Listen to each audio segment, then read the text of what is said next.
Have you ever wondered why some people's porridge is a real energy bomb, while for others it's just a regular carbohydrate dummy? Why does everyone ask, which porridge is healthier? When in fact that's not the most important question. The main thing is how and with what you cook it. If you want your porridge to be as healthy as possible, let's look at a few key facts. And at the end I'll tell you about 3 types of porridge that I personally don't eat and don't recommend to anyone. Fact 1. The calorie content is almost the same. Many people think that rice, millet, and buckwheat differ greatly in calories.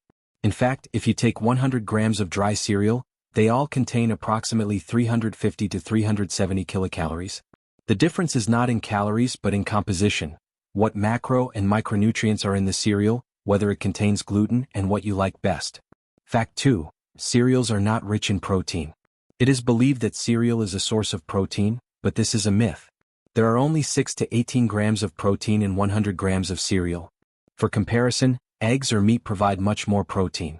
However, cereals are an excellent source of additional plant protein plus fiber. Therefore, it is ideal to combine cereals with animal protein, fish with rice, meat with buckwheat or quinoa. Then you will get protein, beneficial micronutrients, and fiber. Why is this important? Protein is the building block of our body. Our cells and tissues are all made of protein. If you think that porridge is enough for protein, you can easily end up with a protein deficiency. Fact 3. Porridge is almost fat-free.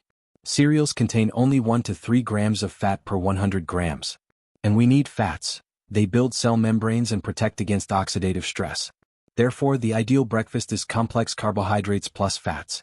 For example, porridge with melted butter, olive oil, sesame oil, or flaxseed oil provides you with fats and carbohydrates, and vitamins A, D, E, and K are absorbed much better. Fact 4. Carbohydrates are the basis of porridge. Grains contain 60 to 80% complex carbohydrates. They are digested slowly, provide long-lasting energy, and do not cause sharp spikes in blood sugar.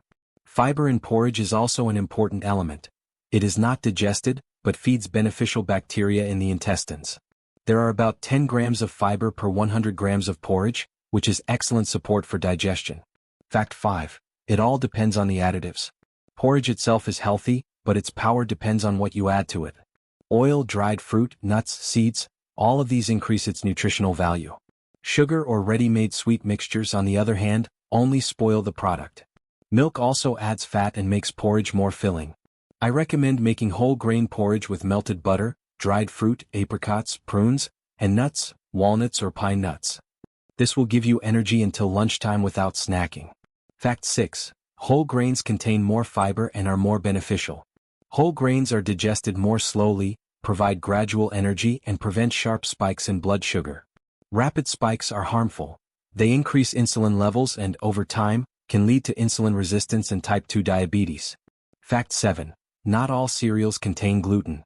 If you are sensitive to gluten, you should choose gluten-free cereals. Gluten is found in wheat, barley, and rye. Other cereals, buckwheat, rice, millet, quinoa, are safe. Fact 8. Cereal is not a must. If you don't like cereal, you can get complex carbohydrates from whole grain bread, sandwiches with avocado, fish, or cheese. The main thing is that food should be enjoyable, otherwise the benefits are minimal. 3 types of porridge that I do not recommend. Instant and industrial packaged porridge with salt and preservatives. Sweet porridge with chocolate chips, vanilla, and food coloring. Semolina porridge, almost empty calories, no benefits.